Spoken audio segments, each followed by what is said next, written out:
Well, I thought you made a very interesting point about how you speak with your godsons, because it has to start in so many places.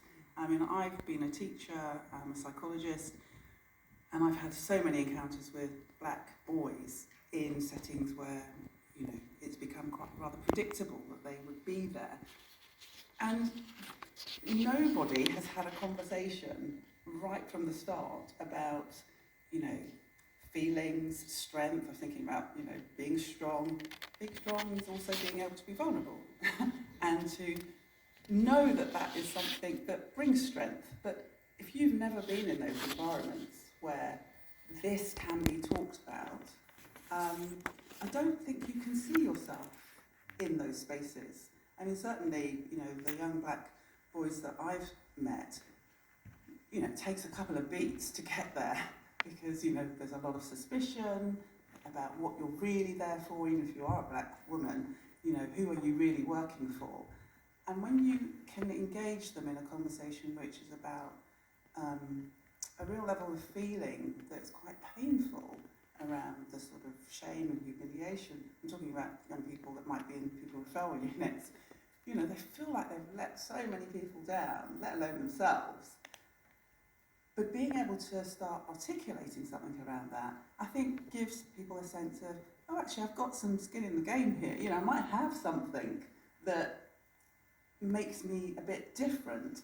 And I found myself thinking, okay, so there are not a lot of young black or brown men in the sort of world of therapy, but they're absolutely packed into coaching, youth clubs. I mean, I'm not saying that I believe youth clubs really exist, but those stations that encounter young black boys are, there are people there, and I haven't, quite worked out how we can't get the uplift in them because, I've attended academies where, football coaches are doing this therapeutic work, but they don't have the title of therapist, but they're doing just as good a job in bringing some of these young black boys through a world that can feel very controlling and not accepting. I think my next question would be, and you kind of said you don't know the answer to this, but how do you move from desire to attainment? I think you look at something and you think, this is something I'm working with these young boys, I'm able to connect with them, maybe I'm doing therapeutic work and I realise there's elements of it. How do we get to the point of, okay, this is a desire, but I want to attain this thing. I want to go through the process in order to do that. Well, I mean, I think, people like me have to encourage the organisations we work in to really reach out. But I think education, and all of us will have our part in that in different ways, has to allow those spaces to be open. I mean, nobody here is going to be surprised with the thought that actually until young black and brown boys are sort of going to secondary school, they're brilliant. They're appreciated in their primary schools for every facet, often. The angry bits, the sad bits, the caring bits. Something happens at the secondary stage. And for all of us, we have a responsibility in terms of how we are contributing to that. Because it's very hard to be in a secondary school system that is organised around success looking one way. And so that's the conveyor belt that I think very quickly, people get thrown off of that. When I think about the black men who come to train, I mean, they've been through the mill.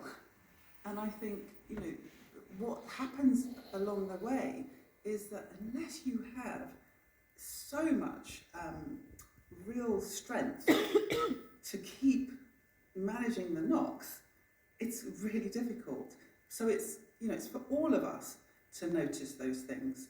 And I have to say, this is, I'm not underestimating the work.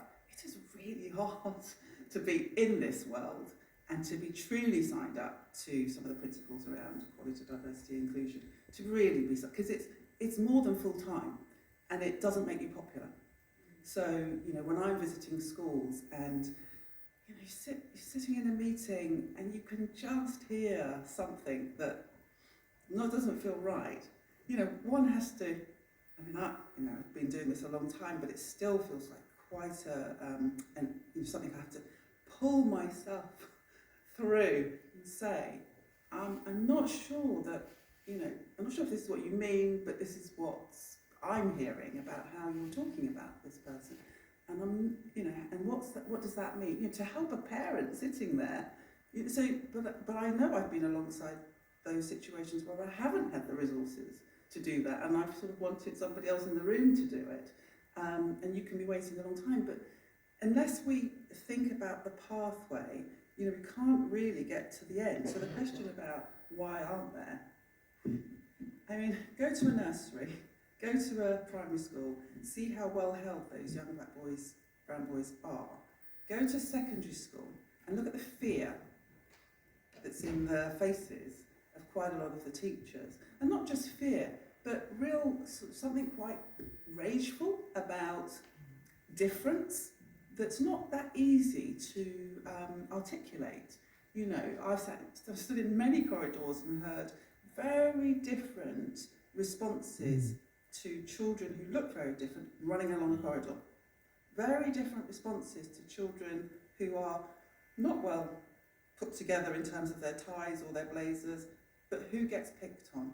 So, and this is an unpopular discourse, but it is the discourse that we're all involved in, and we're all involved in making those sorts of very random judgments. I was in a conversation, I went to, because Black History Month, I went to a couple of events, and one of the presenters was talking about being a black therapist and having to acknowledge and tell colleagues that if somebody comes into the room, and he was talking about, a black man, sort of person like this who might come in and really need to talk very loudly, because that's how they talk. How many people will accommodate that and sort of go, okay, come on then, let's do this, and not go, actually, do you think you could just lower your voice a little bit, or could you not swear? So the constraints occur everywhere, and I really felt quite a bit humble, because I was thinking, wow, I work in a clinic, and I've had some patients, white, who talk really loudly, but I know, it's a sort of black boy thing sometimes, and I've been really conscious of the person next door, and so I started talking quite quietly in order that it brings it down. And he was talking about that being something that really restricts the person who's coming for the help. So I digress a little bit, but I think it's how do we keep our eyes in all positions in order to make sure that we are bringing on a generation of therapists who really want to meet whoever comes through the door.